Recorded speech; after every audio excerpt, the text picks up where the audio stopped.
السلام علیکم ورحمۃ اللہ وبرکاتہ۔ آثار حیدری میں خوش آمدید۔ جناب حضرت آدم اور حوا کا جنت سے نکالے جانے کا واقعہ آپ کی سماعتوں کی نظر گزشتہ دنوں کیا۔ اسی سلسلے کی ایک کڑی یہ ہے کہ جب حضرت آدم زمین پر واپس آئے اور انہوں نے توبہ کی تو اس سے منسوب امام علی مقام حضرت امام حسن عسکری علیہ السلام یہ بیان فرماتے ہیں کہ جب حضرت آدم سے ترک اولیٰ سرزد ہوا اور انہوں نے اپنے پروردگار کی جناب میں اپنی تقصیر کا عذر کیا تو عرض کی، اے میرے پروردگار، میری توبہ قبول کر، میرا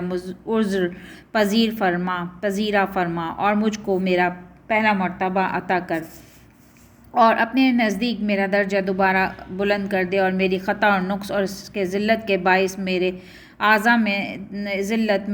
اور تمام جسم میں ظاہر ہو گئی ہے۔ اس وقت خدا متعال نے ارشاد فرمایا، اے آدم، آیا تجھے یاد نہیں کہ میں نے تجھ کو حکم دیا تھا کہ شدائد و مصائب کے وقت اور ایسی بلیات میں جو تجھ کو مضطر بے قرار کر دیں، محمد صلی اللہ علیہ وآلہ وسلم اور اس کی آل اطہار کا واسطہ دے کر مجھ سے دعا کیا کر۔ حضرت آدم نے عرض کی، ہاں اے پروردگار، یاد ہے۔ ارشاد فرمایا کہ محمد، علی، فاطمہ، حسن، حسین سے خاص کر کے متوسل ہو اور مجھ سے دعا کر، میں تیری دعا قبول کروں گا اور میں تیری مراد سے بڑھ کر تجھ کو عطا کروں گا۔ عرض کی آدم نے کہ اے پروردگار، آپ کے نزدیک ان کا مرتبہ اتنا بلند ہے کہ میں ان کے توسل سے ہی میری توبہ قبول ہوگی اور میری خطائیں معاف کی جائیں گی۔ تو پھر آپ نے فرشتوں کو حکم دیا تھا کہ وہ مجھے سجدہ کریں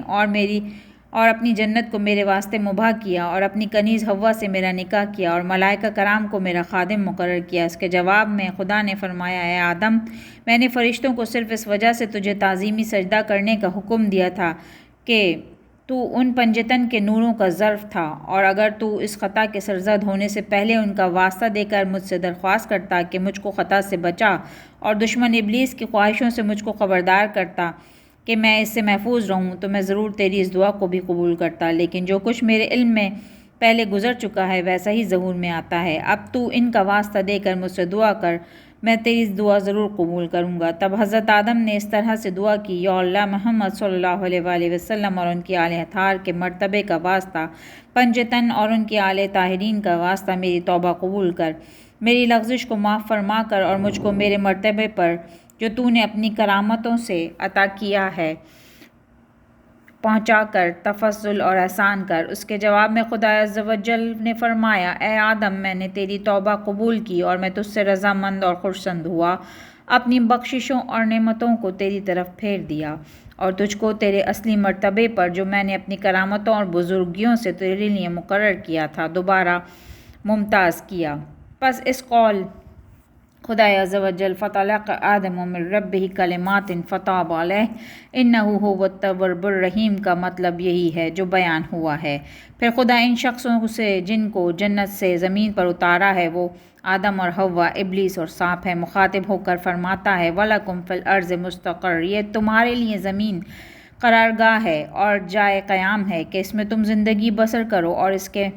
رات اور دنوں میں تحصیل آخرت کے لیے سعی کرو۔ خوش نصیب وہ شخص ہے جو اس عالم فانی میں رہ کر عالم باقی کے لیے توشہ اور سامان مہیا کرے۔ وَمَتَاعٌ إِلَىٰ حِینٍ، اور تمہارے لیے زمین میں مرتے دم تک نفع ہے، کیونکہ خدا اس سے تمہاری کھیتیاں اگائے گا اور میوے پیدا کرے گا اور زمین میں تم کو ناز و نعمت سے رکھے گا اور وہیں تم کو بلاؤں میں مبتلا کر کے تمہارا امتحان بھی لے گا، کبھی دنیاوی نعمتوں سے تم کو